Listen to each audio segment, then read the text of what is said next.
and so to begin programming in earnest. Chapter 2 will see us create our basic C program. It will be called the Hello World program, a very simple program to print the words Hello World on the screen. Every C programmer creates a Hello World program as their very first project. It's almost a tradition.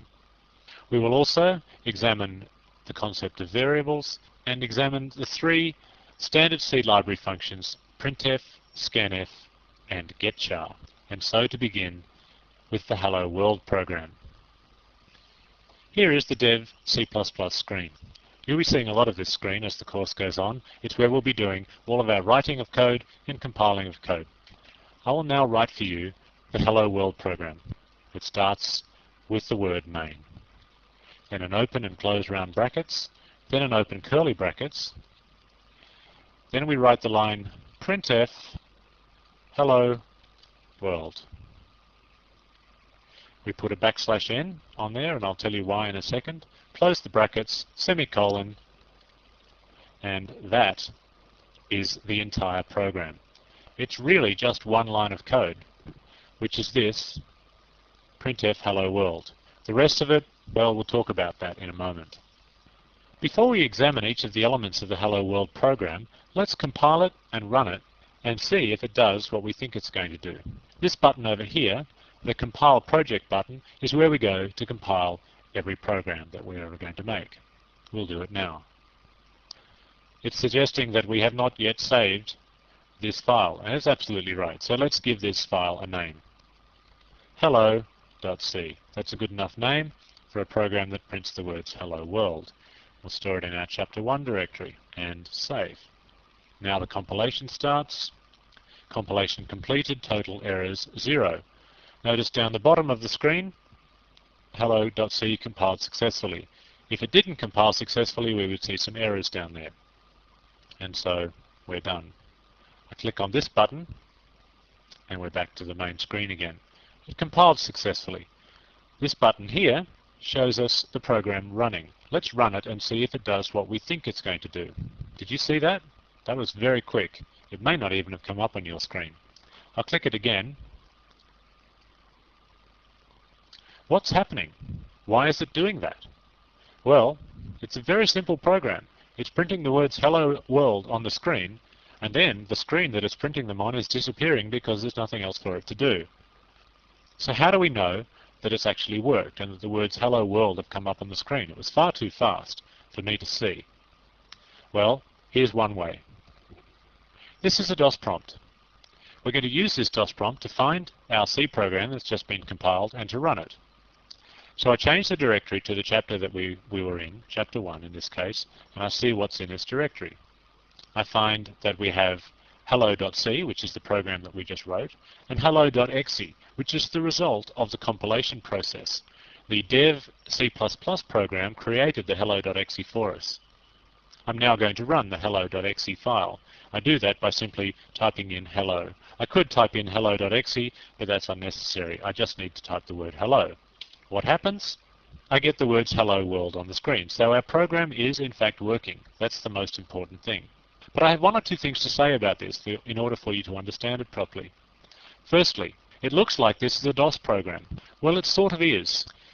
It's not exactly a DOS program. It's more a program that doesn't create any windows and writes directly to the console. It's difficult to explain, and it's not particularly important. But if you wanted to get exactly the same thing happening in a Windows program, in other words, you wanted to create a window on the screen and then put the words Hello World inside it, it would probably take you about 50 lines of code. And you had to call several library routines that were not part of the standard C library. That's why I didn't want to do it that way. So it might look like you're developing DOS programs here. The actual fact of the matter is you're developing programs that are neither DOS nor Windows nor Unix nor anything else. They're simply generic programs. Still, we're left with a problem. Do we really want to fire up a DOS prompt every time we want to test our program? Well, we could if we wanted to. But there is an alternative. You will recall that the program started and flashed up just for a millisecond and then disappeared again. Is there a way to make it stay on the screen so that we can see what the results of the program were? Yes, there is a way to do that. Let's do that now. Back in our editor, we simply add a line of text to our program. We add another statement to our program as follows. Getchar with a semicolon. Now, let's try and compile that again. Compiling, compiled successfully. OK. And running. Now that looks better. Hello world is on the screen. How do I get rid of it now? I could close it, but that's not the way that I prefer to get rid of it. That little getchar means something. It means it is waiting to get one character from the keyboard. So I'll now enter a character. I'll press enter. The enter key will be my character. I press it, the program finishes, and thus the window disappears. So our program is working properly. It's a two-line program now. The first prints a line on the screen, and the second reads a character from the keyboard. Let's go into our program in a little bit more detail, showing you the specific syntaxes required for programs of this nature. Firstly, the word main. Every C program has a main in it. That's quite important. You cannot write a C program that doesn't have a main. If you do, it won't run. Main is simply a function. It's a very special function in that it is called main, and thus is the first function to be called, but it is a function just like every other function that we're going to discover in C. If you don't know what a function is just yet, don't worry, it will be explained properly. Main is a function, and all functions have open and closed brackets after the name of the function.